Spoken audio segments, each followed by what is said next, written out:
I think I want to sort of start by explaining a bit about my Capitalism for the People book. I wrote, the last book I wrote only in Italian and was very specific to the Italian problem in the Euro, so I don't think you have much interest, but if you have interest in ask me the question and I will be happy to answer. In this book, I actually follow up on the previous book with Raghu. The Saving Capitalism for the Capitalists was more an analysis of why good capitalism is so rare around the world.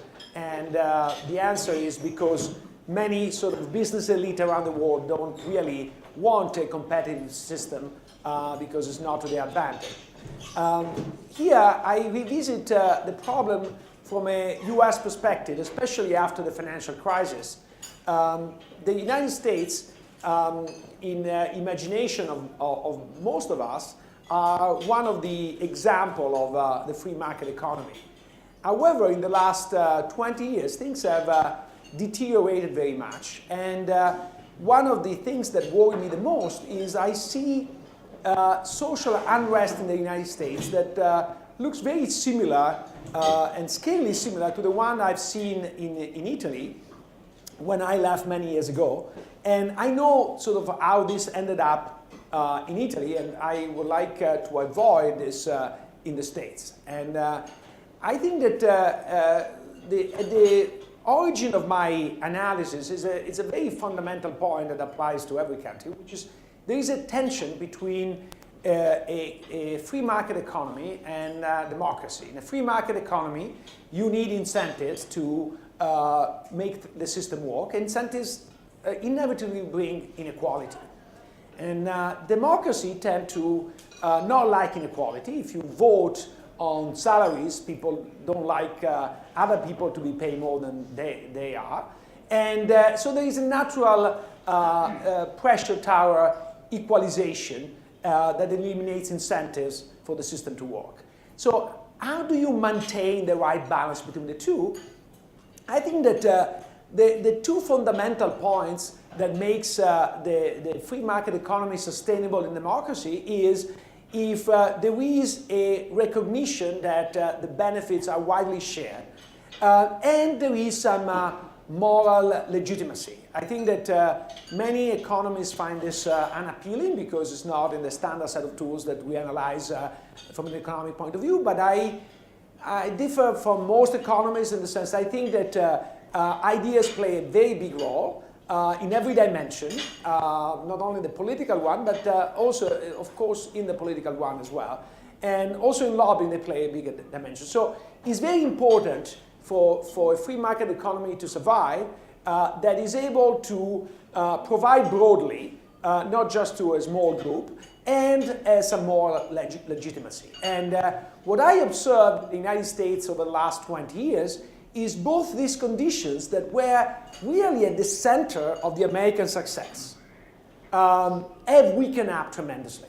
So let me tell you a factoid that you will find shocking from a Chilean perspective, but this is true in the United States. If you take the median male worker, this is not true for females because there's been a catching up in salaries, but if you take the median male workers at age 25, he makes less in real terms than his father did.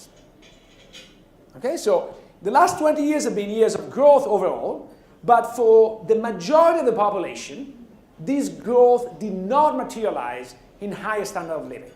Now, you have to be very careful with the statistics because people say, oh, if you look at the median household income, things are different, and it's true because there is an increasing women participation, and as a result, sort of salary went, at the family level went up.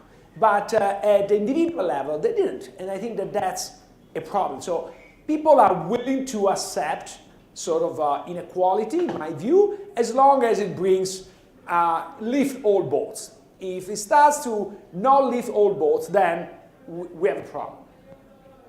The second is the moral legitimacy. One of the things that struck me a lot as an Italian coming into the United States is the level of trust that the average American had vis-a-vis the system. So one story that I tell you all the time is that I was in Boston in the late 80s when I just arrived, and I faced the first hurricane warnings. And in Italy, hurricanes are very rare, and there are no warnings. So I had no idea how to deal with it. And I remember the mayor of the time said, it's very important that you go home, you tape all the windows, and you stay away from the windows. As an Italian, I said, number one, if he tells me to tape all the windows, it must be that his brother is selling tape, and he's trying to maximize family income. And number two, if he tells me to go inside, probably I should stay outside, because this is a source of trouble. And now if you think that I am sort of a weird, no, every Italian thinks this way. And in fact, there is a typical, actually a tragic episode. A couple of years ago, a huge ship went down in the Mediterranean Sea, a cruise ship, Costa Concordia. And as the ship was taking water on board, the captain told the passengers, everything is fine, go back to your cabins.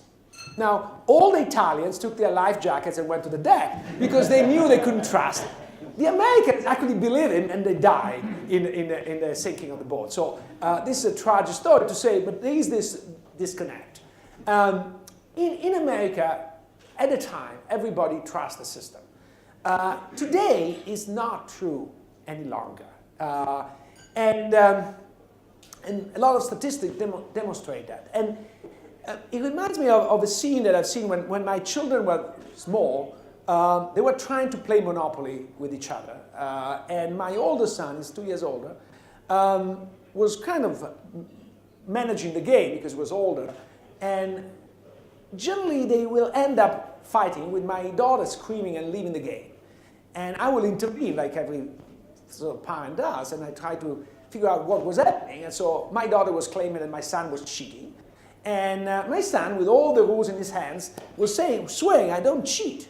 Now, I think, that's my interpretation, to this day my son disputes it, but my interpretation is that he was selectively enforcing the rules. So he was the only one who knew how to read well at the time, so he knew when to call the rule and when not to call. And surprise, surprise, the rules in favor of my daughter were forgotten, and then the one in favor of himself were immediately enforced.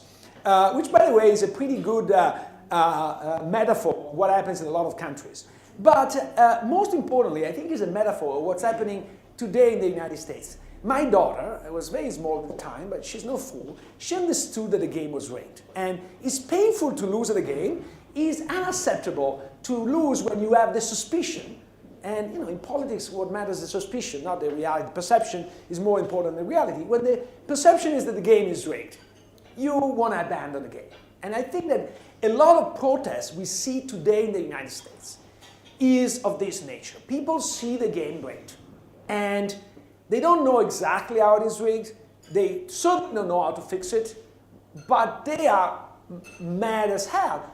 As a result, also the fact they're not getting richer. So if you don't get rich, so you're losing out of the game, and you see it's rigged, you're gonna sort of complain. And now, I wrote that book 4 years ago. Unfortunately, I could not have been more prescient on the bad stuff. I wish I was a better forecast of good stuff, because that makes you popular. When you forecast bad stuff, people hate you. But what I said very clearly is that populism in the United States was inevitable. And now, in this presidential election, people are shocked at the fact that a quarter of the Democrats vote for somebody who professes himself a socialist. For Christ's sake, the word socialist in the United States was almost a four-letter word. People were afraid, even when they were socialists, they were not saying that they were socialists, let alone campaigning on the fact, I am declared socialist. Now, a quarter, actually more, between 30 and 35% of the Republican voters are ready to vote for a nut, not self-proclaimed nuts, but nuts. And why is that the case? I think I can actually tell you, in this sense, my Italian experience is very useful, because people, for many years, for 20 years, they ask why people vote for Berlusconi. Now I can ask them and say, why do you vote for Donald Trump? Because, believe it or not, Donald Trump and Berlusconi are extremely similar.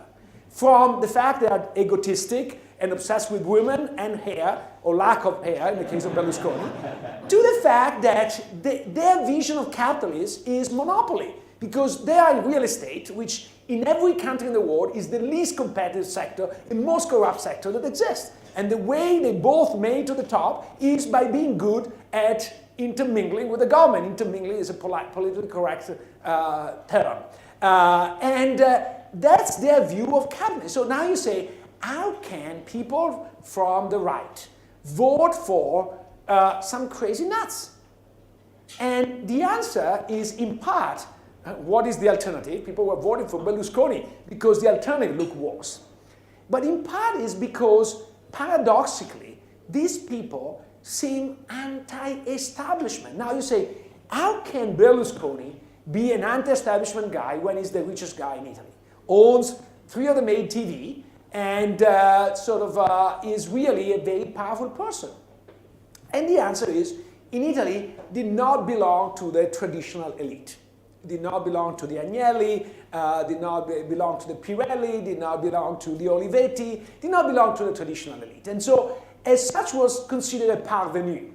So once I mentioned to my American wife this term parvenu, and said, why do you use this term? In America, we call them self-made man. And this is a compliment. In Italy, you call them parvenu, and this is clearly not a compliment. So in a sense, he was not belonging to the elite. So a lot of people who were left out identified themselves with Berlusconi. And he was able to represent the rage of the median Italian against a system that they thought was rigged. And I think that Trump has exactly the same characteristic. He is so powerful that he does not need to play by the rule. He says, every Republican candidate in the United States, and probably also the Democrat, needs to be anointed by Robert Murdoch. You can't win a campaign without being blessed by Murdoch. In England, since Margaret Thatcher, in the United States, I don't know since when, but is equally important. So much so that initially, basically, the primaries are not done in the country, they're done in the Rupert Murdoch's offices, and he decides who's going to win or not. I don't know whether you've seen the recent debate, the first debate, but the first debate, for the first time, Fox actually asked tough questions to a Republican candidate. Why? Because Trump was not anointed by Murdoch. So Murdoch gave free rein to the journalists who all of a sudden could actually do their role as journalists and ask tough questions. But people like this because he can be controversial to the point of saying things that embarrass the vast majority of the population. He's very good at talking to the gut of American people, exactly like Berlusconi was good at talking to the gut of Italian people, and with devastating effects. So I think that the effect of a candidacy, forget sort of win the presidency, I don't think we're there yet, even if it's not out of the question. People in the intelligentsia say it's out of the question that he can win. They were saying the same thing about Berlusconi. I think it's not impossible that Donald Trump can win the election, and this would be the end of America as we know. I always claim that the great contribution of Berlusconi to humankind is that he exposes so clearly stuff that in the United States people don't see. So one favorite line of mine that doesn't go down very well among Americans, but is that Berlusconi is simply a vertically integrated version of the US Congress. So what do I mean with that? Berlusconi actually owned the member of parliaments and the ministry, owned in the sense that they were his employees. And they were working for him when they were member of parliament or when they were in Congress or as ministries. It was part of their duty to also look after his business. And when you see this, you're outraged. How is it possible that a country that considers itself developed accept this kind of stuff? And it's true. However, in a slightly more subtle way, this takes place in the United States. The only difference is not just one man, there are 2 or 3 companies. And the other difference is that instead of being employee of that company while being in public office, They were just a minute before and a minute after. So they have the decency to step down in the moment they take a public office and to resume a day later or a year later if there is a revolving door policy. So it is less transparent what they're doing, okay? But the fact it's less transparent doesn't mean it's less bad. Actually, to some extent, is worse because it's more sneaky. People don't see it so clearly. And I think with Berlusconi, you see it very clearly, and you see the damage that this approach can bring. Berlusconi took over the country saying, I'm a businessman, and I will run the country like I run my business. Now, what he forgot to say is that he was running also with the goal of his business, which is to make money for himself and not necessarily for the rest of the population. 20 years later, Italy has not grown a bit. So per capita income in Italy today is lower than 20 years ago. Productivity has stagnated for 20 years. So this is like the decline of a developed country. And I think this is a risk that even the United States is facing. So this is a serious risk.